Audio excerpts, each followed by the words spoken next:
Série sur la prière 3, qui peut prier? La prière du chrétien ne consiste pas simplement à faire de notre mieux pour présenter nos besoins. Elle ne ressemble en rien aux cris de détresse du monde. Avant de prier, nous devons comprendre notre propre identité biblique. Enfants de Dieu. Le fait que ce soit les enfants de Dieu qui peuvent prier nous semble si évident que nous ne le réalisons peut-être même pas. Ce n'est pas parce que quelqu'un prie avec sérieux et qu'il invoque le nom de Dieu qu'il est nécessairement un enfant de Dieu. Tous ne sont pas nés de nouveau par la grâce rédemptrice de Jésus-Christ. Les enfants de Dieu ne le deviennent pas par leurs mérites ou leurs actes, mais uniquement par l'amour et la justice de Dieu, par la rédemption de Jésus-Christ et par la grâce reçue en don par la foi. C'est pourquoi les enfants de Dieu, avant de demander les choses de ce monde, cherchent d'abord celles de Dieu, son royaume. Ne vous inquiétez donc point, et ne dites pas. Que mangerons-nous? Que boirons-nous? De quoi serons-nous vêtus? Car toutes ces choses, ce sont les païens qui les recherchent. Votre Père céleste sait que vous en avez besoin. Cherchez premièrement le royaume et la justice de Dieu, et toutes ces choses vous seront données par-dessus. Ainsi, puisque nous avons Dieu pour Père, il est juste de demander ce qui est à Dieu. Si, même avec la plus grande ferveur, nous ne cherchons que l'accomplissement de nos désirs, sans nous soucier de qui nous sommes et de qui est celui à qui nous adressons la prière, alors cette prière n'est qu'une tentative d'obtenir ce que nous voulons, rien de plus. Avant de nous concentrer sur ce que nous devons prier, nous devons d'abord savoir qui nous sommes. C'est essentiel. Sans une juste reconnaissance de notre identité spirituelle en tant qu'enfant de Dieu, sans une connaissance de celui à qui nous nous adressons, sans discernement du contenu même de nos prières, nous risquons de réduire la prière à de l'insistance, voire de l'obstination.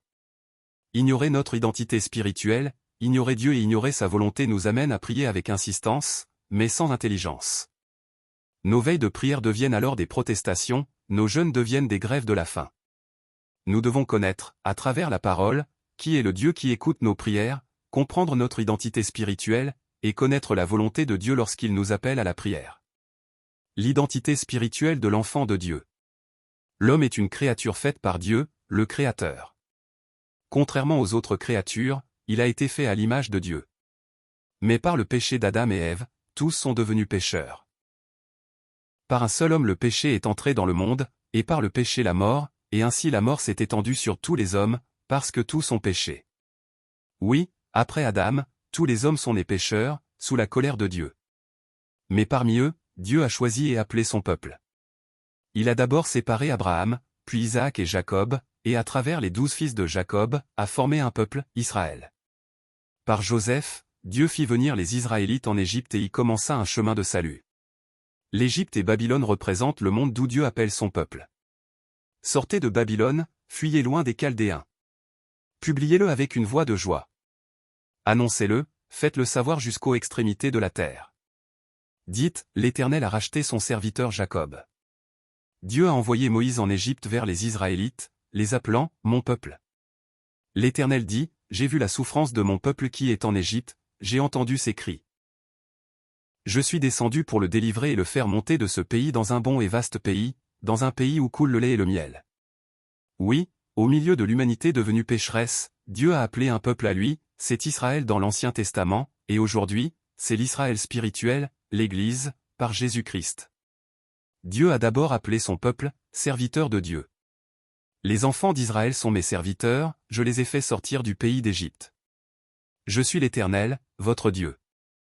Il ne s'agit pas d'une servitude comme celle du monde, mais d'une appartenance spirituelle. Un même serviteur n'a pas la même valeur selon son maître. Servir un roi n'est pas servir un simple homme.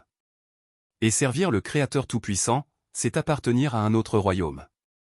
Ainsi, ceux qui sont appelés peuple et serviteurs de Dieu vivent une vie en communion avec Dieu.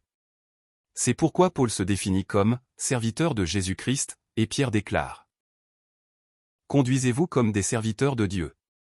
Mais les Israélites, plutôt que de marcher avec Dieu, ont regretté l'Égypte, pays de leur esclavage. Ils ont rejeté Dieu comme roi pour établir un royaume humain et finir par tomber. Puis Jésus-Christ est venu. Par lui, les chrétiens sont unis à Dieu. Jésus a dit à ses disciples, « Vous êtes mes amis, si vous faites ce que je vous commande. Je ne vous appelle plus serviteurs, je vous ai appelés amis, parce que je vous ai fait connaître tout ce que j'ai appris de mon Père. » Et Paul déclare, Vous n'avez point reçu un esprit de servitude pour être encore dans la crainte, mais vous avez reçu un esprit d'adoption, par lequel nous crions, Abba, Père. L'Esprit lui-même rend témoignage à notre esprit que nous sommes enfants de Dieu.